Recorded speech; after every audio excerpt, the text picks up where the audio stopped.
আয়োজিত জনসাধারণের উপর কর আরোপের প্রতিবাদে আজকের এই প্রতিবাদী সভা আমাদের মাঝে উপস্থিত আছেন প্রধান অতিথি হিসেবে আমাদের প্রিয় নেতা বিএনপি চেয়ারপারসনের মাননীয় উপদেষ্টা জনাব জয়নাল আবদিন ফারুক ভাই উপস্থিত আছেন বিএনপির যুগ্ম মহাসচিব আমাদের প্রিয় নেতা জনাব অ্যাডভোকেট আব্দুল সালাম আজাদ উপস্থিত আছেন আমাদের কৃষক দলের আমার প্রিয় সহযোগিতা রফিকুল ইসলাম রবিউদ্দিন রুমি আব্দুল্লাহ নাইম স্বেচ্ছাসেবক দলের আমাদের ভিপি মাসুম ভাই মুক্তিযোদ্ধা দলের ইব্রাহিম হোসেন আমাদের মধ্যপ্রদেশ দলের ইসমাইল ইব্রাহিম সহ অসংখ্য নেতৃবৃন্দ প্রিয় সহযোগিতা বন্ধুরা সাংবাদিক বন্ধুগণ আসসালামু আলাইকুম।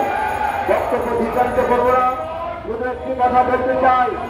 আজকের এই অন্তর্বর্তীকালীন সরকার সংস্কারের কথা বলে এবং নির্বাচনের এমন পর্যায়ে দাঁড়িয়েছে, এখন সংস্কারের কথা বলে দেশের মানুষ মনে করে এই সরকার বোধহয় নির্বাচন দিবে না।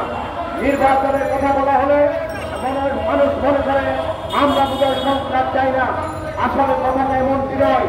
আমরা চাই আবার নিরপেক্ষ নির্বাচন, আমরা চাই মানুষের ভোটাধিকার মানুষকে জনগণকে ফিরিয়ে দেওয়ার জন্য যে জন্য আমরা 17 বছর আন্দোলন করেছি।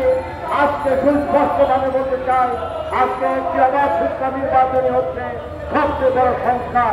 আর কারণ প্রমাণিত হয়েছে রাজনীতিবিদ ছাড়া এই রাষ্ট্র পরিচালনা করা সম্ভব নয়।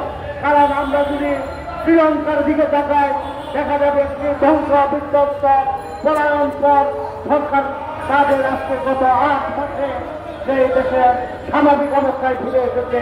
অথচ বাংলাদেশে নতুন করে অধ্যাদেশ জারি করে করারূপ করা হচ্ছে।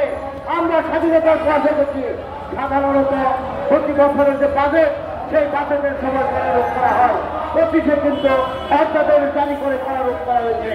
আমরা এগুলো বাতিল করতে বলবো এবং সামনে স্বাভাবিক প্রক্রিয়ায় নির্বাচনের দিকে এগারো প্রত্যাশা ব্যক্ত করে আমার সংক্ষিপ্ত বক্তব্য শেষ করছি। আল্লাহ হাফেজ। বাংলাদেশ জিন্দাবাদ। আপনাদের সকলকে ধন্যবাদ। আমাদের